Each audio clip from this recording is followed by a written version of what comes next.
So next question है हमारे पास question number 14 I is equal integral of 0 to 2 pi cos raised power 5x dx। तो सबसे पहले हम यहाँ पे इस फंक्शन को लेते हैं हियर, इसको रखते हैं f of x is equal to cos raised power 5x। Now अब हम यहाँ पे x की जगह रिप्लेस करेंगे 2 पाई माइनस x, तो सो हमारे पास आएगा 2 pi minus x which is equal to cos of 2 pi minus x, लेकिन यहाँ पे है raised power 5,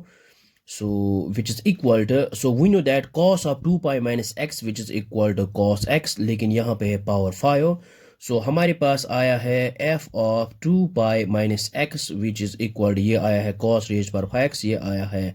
f of x के बराबर। so हमारे पास एक प्रॉपर्टी है, हमारे पास ये प्रॉपर्टी होती है और हम यहाँ पे चेक करते हैं f of 2a minus x, अगर ये हमारे पास f ऑफ x के बराबर आएगा तो हम इसको यहाँ पे लिख सकते हैं 0 to 2a f of x which is dx which is equal 2 times 0 to a f of x dx। इस 2 को हम यहाँ पे मल्टीप्लाई करते हैं यहाँ पे, लेकिन हमारे पास ये कंडीशन होनी चाहिए f of 2a minus x which is equal f of x। लेकिन अगर हमारे पास f of 2a minus x which is equal minus times f of x, तब इस इंटीग्रल का जो वैल्यू आएगा वो आएगा 0 के बराबर। तो हियर हमने यहाँ पे a की जगह यहाँ पे है 2 पाई, ये 2a की जगह यहाँ पे है 2 पाई, सो हमने यहाँ पे चेक किया है f of 2 pi minus x which is equal, ये आया है हमारे पास f ऑफ x। तो इसको हम यहाँ पे ये कंडीशन इसने सेटिस्फाई की है, तो हम यहाँ पे इस इंटीग्रल को यहाँ पे लिख सकते हैं 2 times 0 to a f of x dx। सो ये जो आय हमारे पास है इसको हम यहाँ पे लिख सकते हैं 2 इंटू इंटीग्रल ऑफ 0 to, यहाँ पे आएगा a की जगह यहाँ पे पाई है 0 to पाई, और ये आएगा cos raised power 5x and dx। So now अब हम यहाँ पे फिर से सेकंड प्रॉपर्टी यूज करेंगे, तो अब हम यहाँ पे लेंगे here,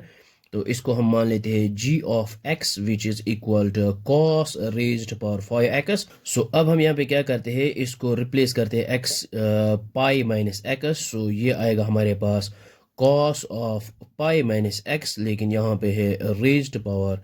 5, so which is equal to, we know that cos of pi minus x, ये आएगा minus cos x, लेकिन यहाँ पे raised power 5, so यहाँ पे आया हमारे पास g of pi minus x which is equal to minus times, ये आएगा cos raised power 5x, so which is equal to minus times g of x। so इसका मतलब ये है ये this function is odd। सो ये जो आई इंटीग्रल है इसका जो वैल्यू आएगा वो आएगा 0 के बराबर, so which is equal 2 into 0 which is equal 0। So हमारे पास आया है इसका final value i is equal to 0। So I hope आपको ये समझ में आया होगा, बहुत ही आसान है ये। So thanks for watching this video.